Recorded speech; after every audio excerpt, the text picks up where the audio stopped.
요즘 오랜만에 비가 내리고 있죠. 원래는 비 오는 날을 참 싫어했는데 요즘 내리는 비는 참 반갑습니다. 올해 우리나라가 겪고 있는 문제 중 하나가 극심한 가뭄이라고 하죠. 얼마나 비가 안 왔는지 올해 가을에 이제 벼 수확량이 절반이나 깎일 전망이라고 합니다. 가뜩이나 세계적으로 봤을 때 이제 우크라이나와 러시아의 전쟁으로 인해서 곡물 가격이 굉장히 급등했다고 합니다. 그런데 이 가뭄으로 인하여 우리나라의 곡물 가격이 더 오르게 되겠죠. 가뜩이나 물가가 계속 오르고 있던데 먹고 살기 힘들다라는 말이 요즘에 딱 어울리지 않나 생각해 봅니다. 그런데 오늘 말씀에 보니까 오늘 말씀에서도 이 가뭄이 문제가 되고 있죠. 야곱의 가족들이 살고 있는 그 땅에 아주 극심한 가뭄이 들었습니다. 농사를 하고 먹고 살아야 되는데 농사가 안 되니까 먹을 게 없죠. 그러니까 이 땅에서 구하지 못하니까 이제 밖에서 구해와야 하는 상황입니다.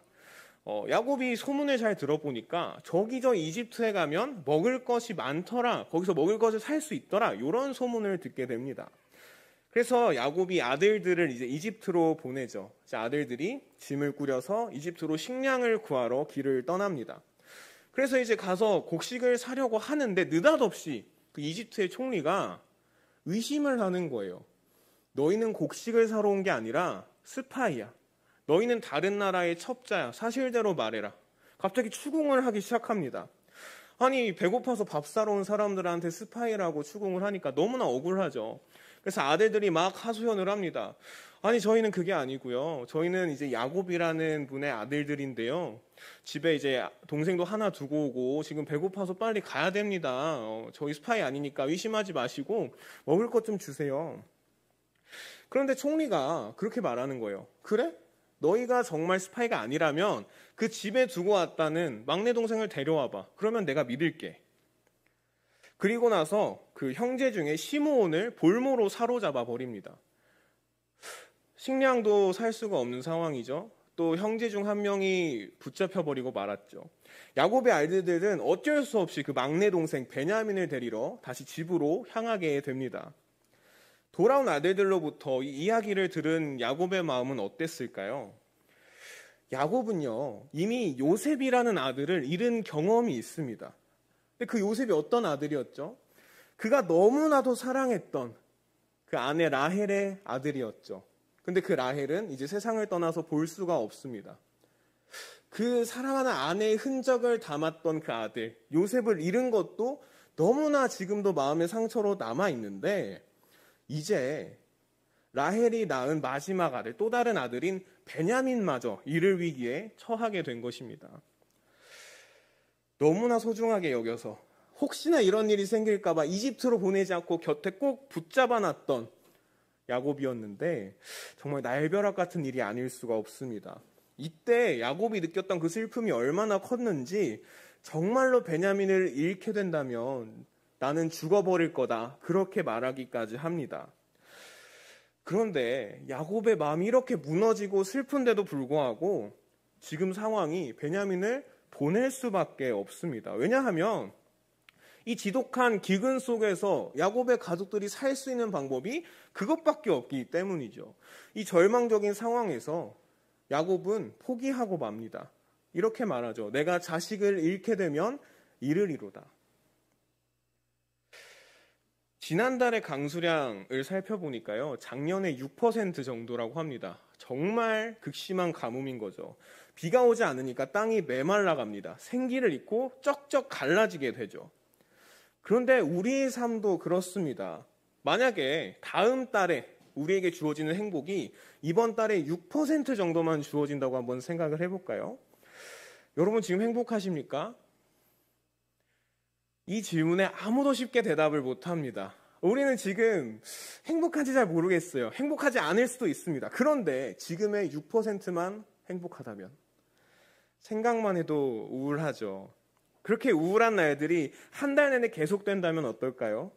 우리의 삶은 메말라져 가서 저 땅처럼 웃음을 잃고 마음은 상처투성이가 되고 말 것입니다. 이렇게 극단적까지는 아니더라도 힘든 시간들이 우리 삶 가운데 계속될 때가 있죠. 문제가 해결되기는커녕 더욱더 커져갈 때 우리는 포기하게 됩니다. 그래, 될 대로 되라. 이것은 우리의 체념이죠. 동물의 왕국을 보다 보면요, 그 약한 초식 동물들이 포식자들에게 쫓길 때 아무리 저항하고 도망쳐도 그 맹수가 계속해서 추격하면, 그래서 짐승의 그 힘이 점점 빠져가게 되는 것을 느끼면 어느 순간 이 동물이 저항을 포기해버립니다.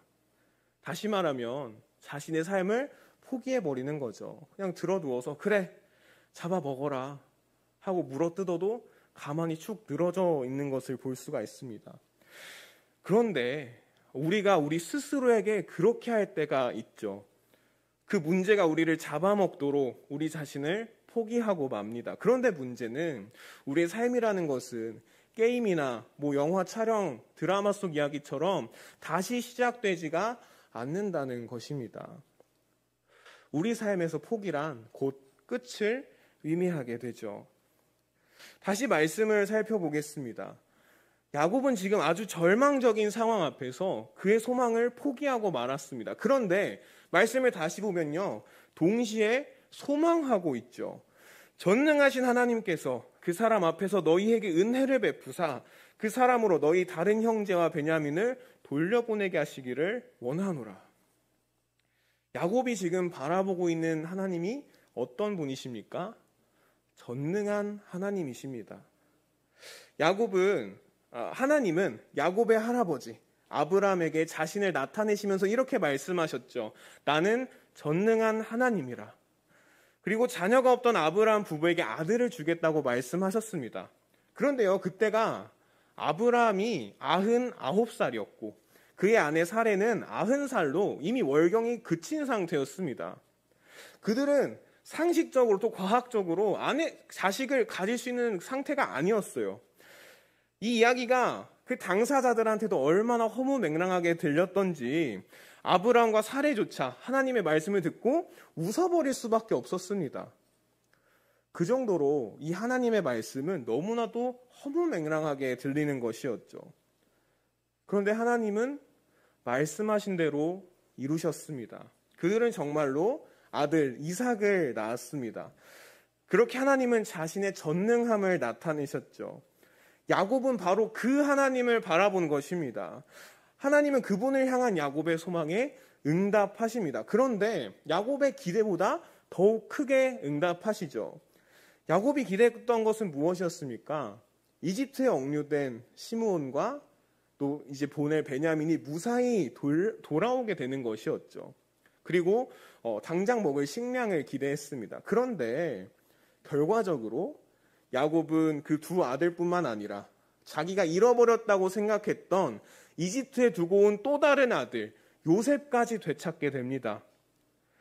그렇게 야곱이 아들을 잃음으로써 얻었던 슬픔은 아들을 되찾음으로써 위로받게 되었죠. 그리고 기쁨으로 바뀌게 되었습니다. 뿐만 아니라 이집트의 총리가 된 요셉을 통해서 양식이 풍족한 이집트로 거처를 옮기게 되죠. 그래서 그 극심한 기근 속에서도 구원을 받게 됩니다.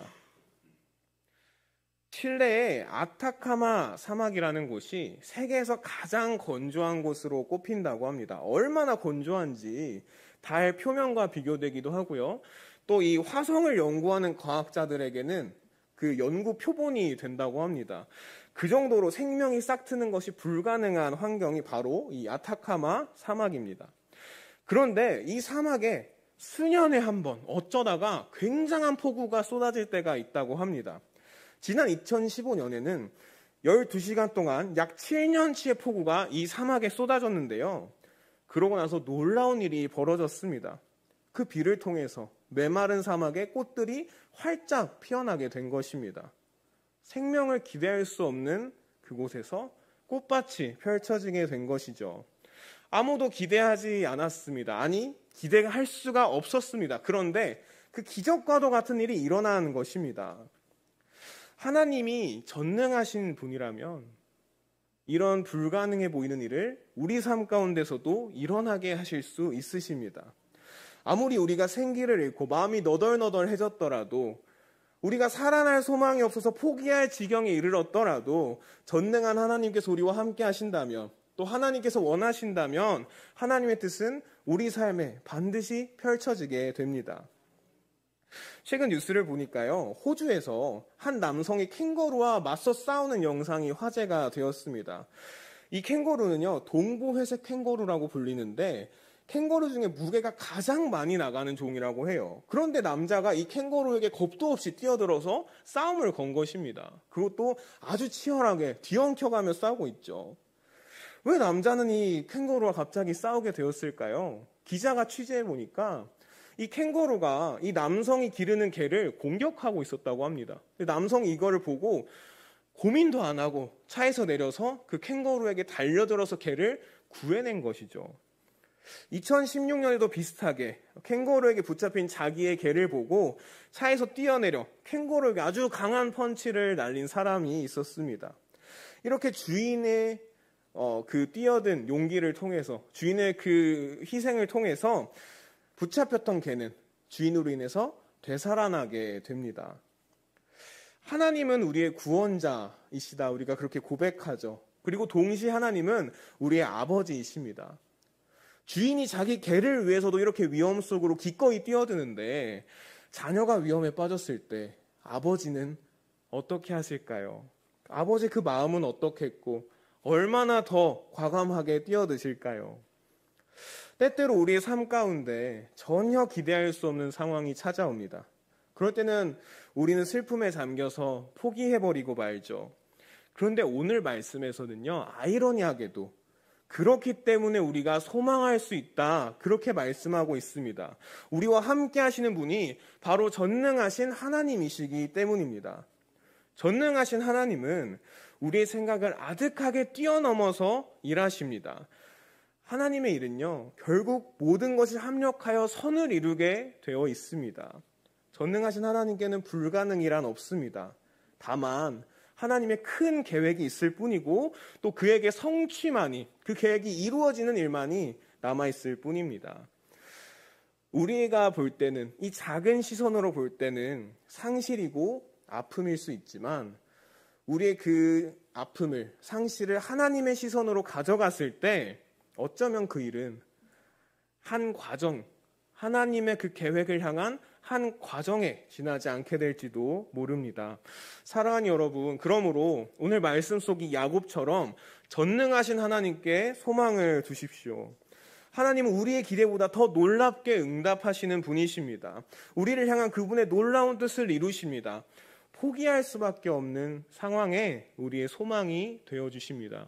그러므로 우리가 또 한 주간 살아갈 때에 우리 삶에 이해할 수 없는 슬픔과 상실이 찾아올지라도 그 하나님을 바라보시면서 소망을 품고 내일 찾아올 그 시간에, 하나님의 그 약속한 때가 올 시간을 기대하며 견디며 소망할 수 있는 저와 여러분 될 수 있기를 주님의 이름으로 축복합니다. 이 시간 함께 기도하시겠습니다. 주님 감사합니다. 불가능한 일이 없으신 전능하신 하나님, 우리의 구원자이시며 또 우리의 아버지이신 하나님, 우리 삶 가운데 때때로 너무나도 큰 아픔이 찾아오고 너무나도 큰 위기가 찾아와서 때때로 우리가 우리 자신을 포기해버릴 지경에 이르기도 합니다. 그러나 주님, 오늘 말씀해 보니 우리가 포기할 수밖에 없어서 오히려 하나님을 소망할 수 있다고 말씀하고 있습니다. 전능하신 하나님께서 원하시면 하나님의 뜻이 우리 가운데 펼쳐질 수 있기 때문입니다. 주님께서 원하시면 우리의 슬픔이 기쁨으로 변화될 수 있기 때문입니다. 주님, 우리가 그 하나님을 붙잡습니다. 우리가 주님을 바라봅니다.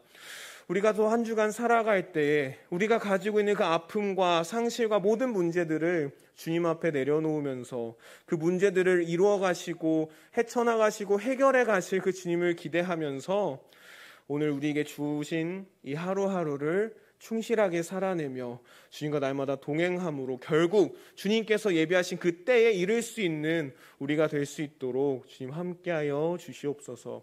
예수님 이름으로 기도드립니다. 아멘.